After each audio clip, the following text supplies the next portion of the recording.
वत्सल भगवान की। तो छोटे पुत्र की वंश की कथा हम लोगों ने कल श्रवण किया। अब राजा के जो बड़े पुत्र हैं जिनका नाम श्री प्रियव्रत जी महाराज है, प्रियव्रत जी ने एक बार विचार किया कि ये रात क्यों होती है। रात का समय लोग सो करके व्यर्थ में निकाल देते हैं, इसलिए अपने तप के द्वारा एक दिव्य तेजमय रथ का निर्माण किया। उस रथ को लेकर के 7 दिन और रात्रि पर्यंत रथ को लेकर के घूमते रह गए। 7 दिन तक ये रात्रि होने ही नहीं दी। ब्रह्मा जी कहे कि पुत्र ये क्या कर रहे हो, तुम तो हमारे सृष्टि को ही बदल रहे हो। कि नहीं नहीं पिताजी, ये रात्रि के समय में लोग सो करके व्यर्थ में निकाल देता है,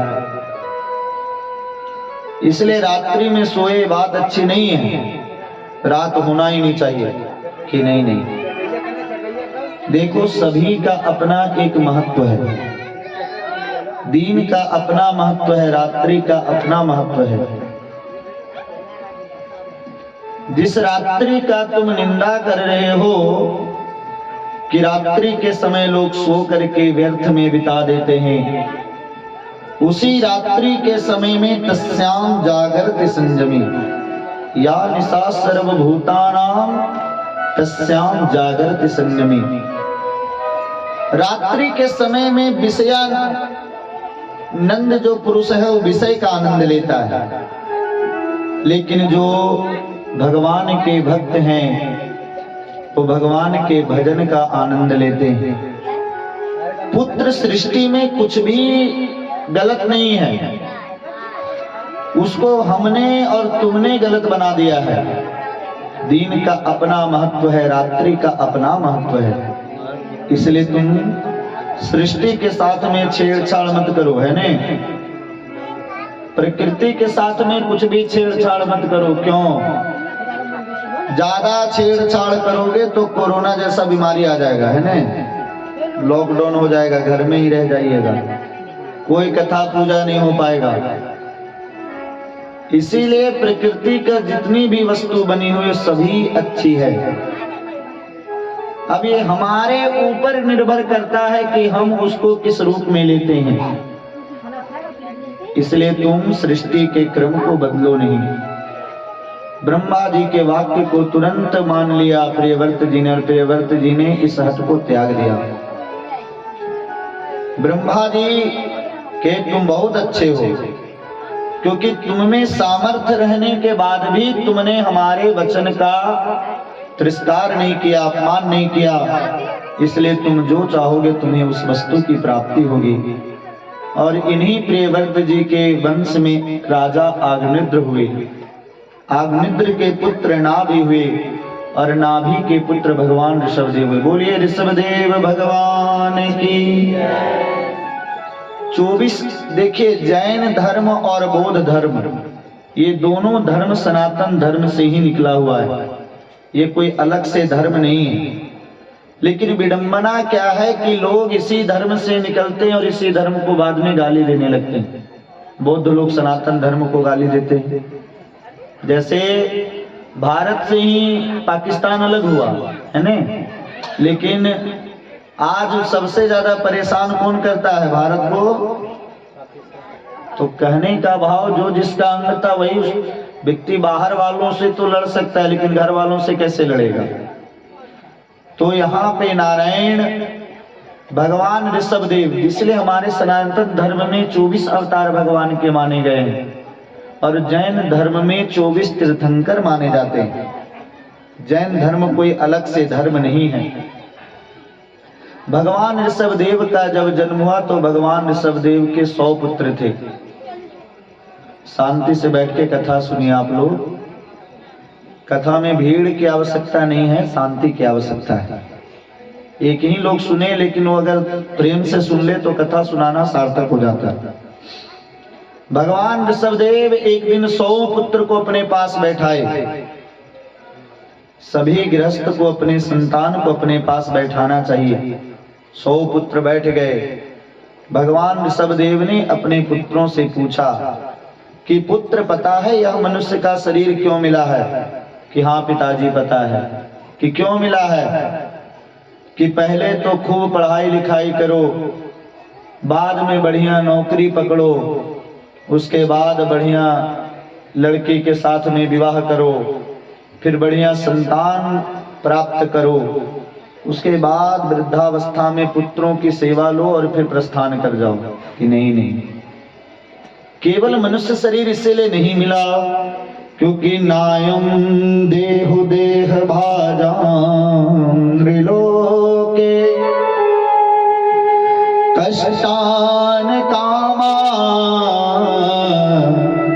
नरहते बिडभुजाम में तपो दिव्यम पुत्रकायेन सत्वम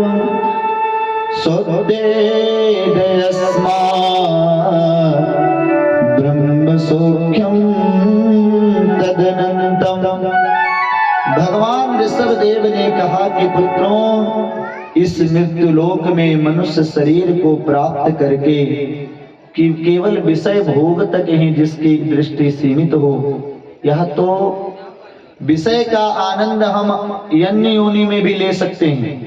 हम कुकर सूकर भी बन जाएं तो देखते हैं श्वान कुत्ता जो होता है वो भी दिन भर बेचारा कहीं से न कहीं भोजन कर लेता है, वो भी बढ़िया 4-6 बच्चे को एक ही बार में जन्म देती है कुतिया जो होती है, और पुत्रों के साथ में आनंद पूर्वक सोती है।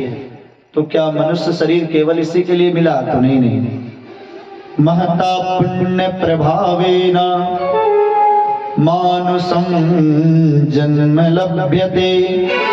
नारायण जीव जब बहुत पुण्य करता है तब उसको मनुष्य का शरीर प्राप्त होता है, क्योंकि दुर्लभो मानुषो देहो देहिनाम क्षण भंगुरा और तत्रापि दुर्लभम मन्ये वैकुंठ प्रिय दर्शनम।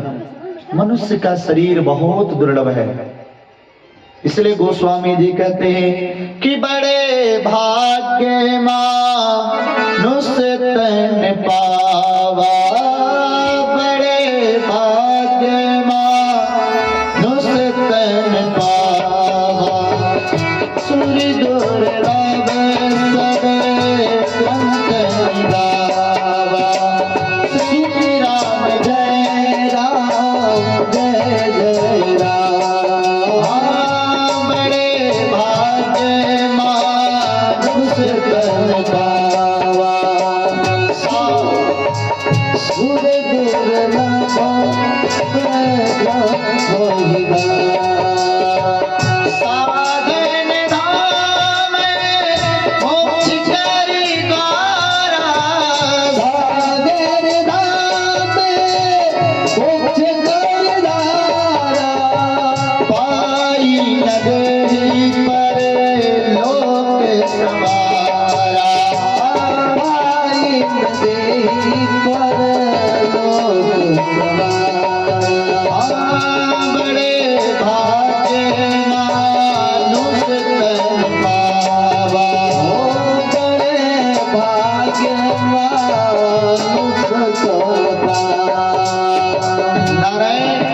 मनुष्य का शरीर बहुत भाग्य से जीव को मिलता है, सुर दुर्लभ।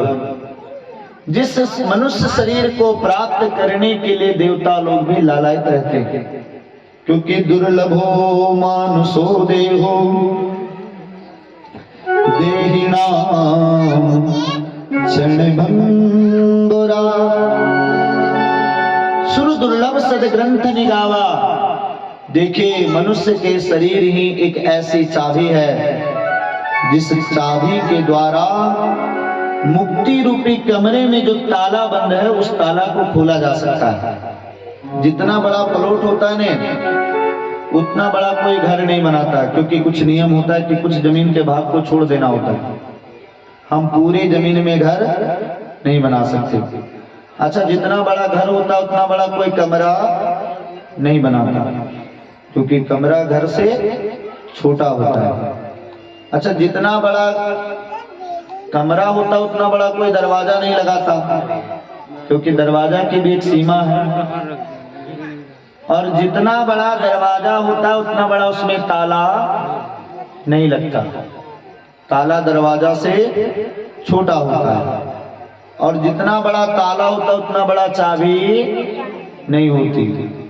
लेकिन पूरे घर का कंट्रोल किसके पास होता है? चाबी के पास है ना। वो चाबी अगर कहीं खो जाए तो दुराग्रह पूर्वक हम यहाँ तो ताला तोड़ सकते हैं, लेकिन ये 84 वाली ताला टूटने वाली नहीं है। उसको फिर प्राप्त वो चाबी खोजना ही पड़ेगा। नहीं खोजोगे तब तक मुक्ति के कमरे में जो ताला बंद है वो खुलने वाली नहीं है। नारायण, हम लोग 84 लाख योनियों में भ्रमण किए तब ये मनुष्य का शरीर प्राप्त की। बहुत ध्यान दे के सुनिएगा, किस योनि में कितना बार हम लोगों को जन्म लेना पड़ा। तो भगवान व्यास कहते अस्थावरम विंशतेर्लक्षम जलजम नवलक्षणम कृमैश्च रुद्रलक्षम च 10 लक्षम च पक्षिणा 30 लक्षणम पशूनां च 4 लक्षम च वानरः ततो मनुष्यतां प्राप्य ततः कर्माणि साधयेत्। नारायण, अस्थावर योनियों में हम लोगों ने जन्म लिया 20 लाख बार। अस्थावर उसे कहते हैं जो एक जगह से दूसरा जगह चल करके नहीं जा पावे। जैसे वृक्ष, पहाड़, घर, ये सब भी एक योनि के अंतर्गत हुआ। अब एक एक पेड़ का उम्र 10-10 हजार वर्ष है। सोचिए, बरगद उर्गद का जो पेड़ होता है, एक एक बरगद की वृक्ष की आयु 1-1 हजार वर्ष की होती है। एक एक पर्वतों की आयु अरबों वर्ष है। इतना हम लोग कितना बार बने? 20 लाख बार बने। अस्थावर अस्थावरम विंशतेर्लक्षम और जलजम नवलक्षणम। जल में रहने वाली कितनी प्रजातियां हैं? तो 9 लाख। थोड़ा धीरे से बजाए उसकी आवाज कम करके। तो 20 और 9 कितना हो गया? 29। गिनिएगा आप लोग, जल में रहने वाली कितनी प्रजातियां हैं? 9 लाख। अभी हम लोग को कोई पूछ ले कि 900 का नाम बताइए, तो बता पाएंगे कि जल में 900 रहने वाली कौन सी प्रजातियां हैं? तो जल में हम लोग कितना बार जन्म लिए? 9 लाख बार। 20 और 9 29। कृमैश्च रुद्रलक्षम च। ये जो कीट पतंग हम लोग देखते हैं, मच्छर उच्छर, ये हम लोग कितना बार बने? तो रुद्र कहते हैं 11 को। 11 लाख बार हम लोग कीट पतंग आदि बने। तो 29 और 11 40। और 10 लक्षम च पक्षिणः। 10 लाख प्रजातियां केवल पक्षियों की है, जिसमें तोता बने, मैना बने, चील बने, कबूतर बने। कितना बार बने? 10 लाख बार। तो 40 और 10 50। 30 लक्षणम पशूनां च। 30 लाख प्रजातियां केवल पशुओं की है, जिसमें चींटी से लेकर के हाथी पर्यंत सभी आ जाते हैं। तो 50 और 30 80। 4 लक्षम च वानराः। 4 लाख प्रजातियां केवल बंदरों की है। तो 80 और 4 ये 84 लाख हुआ। इसमें मनुष्य का नाम कहीं आया क्या? 84 लाख के अंदर मनुष्य आया क्या? सोचिए, 84 लाख बार तो हम लोग ये बने। ये याद करने लायक बात है। 20 लाख बार अस्थावर, 9 लाख बार जलज, 11 लाख बार कीट पतंग, 10 लाख बार पक्षी, 30 लाख बार कि महाराज चींटी से हाथी पर्यंत, और 4 लाख बार बंदर। संख्या कितनी हो गई टोटल? 84। लेकिन मनुष्य तो नहीं आया। तो भगवान इसीलिए कहते ततो मनुष्यताम प्राप्य ततः कर्माणि साधयेत्। मनुष्य का शरीर हम लोगों को ठाकुर जी का भजन करने के लिए मिला है। खूब भगवान का भजन करिए। मन नहीं भी लगे तब भी भजन करिए। जैसे मन नहीं लगता फिर भी कमाना पड़ता है कि नहीं? घर में इतना काम है फिर भी काम करने के लिए जाना पड़ रहा है।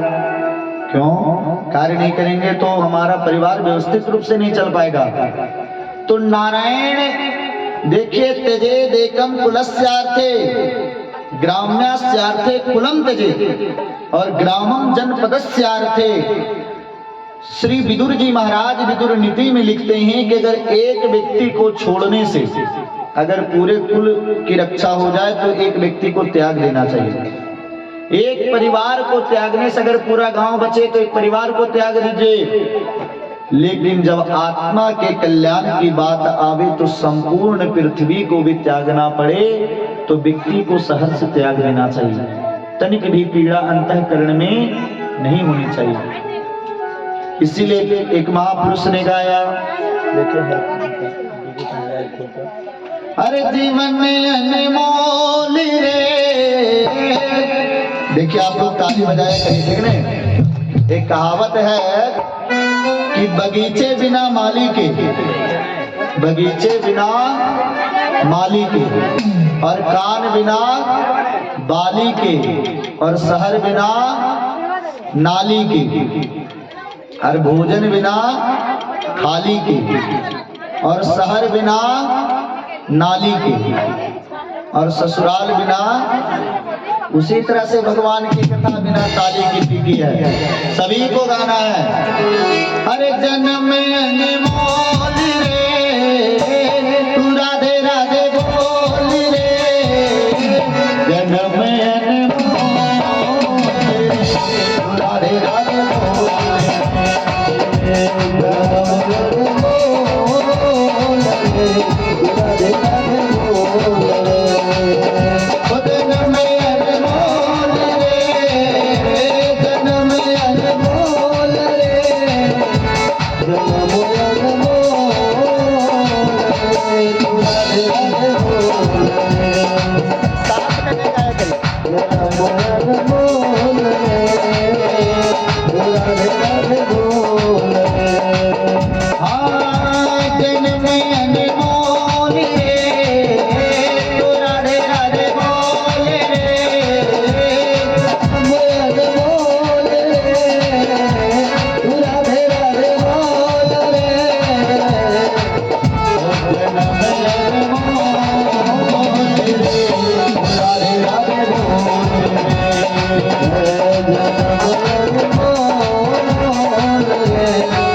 आ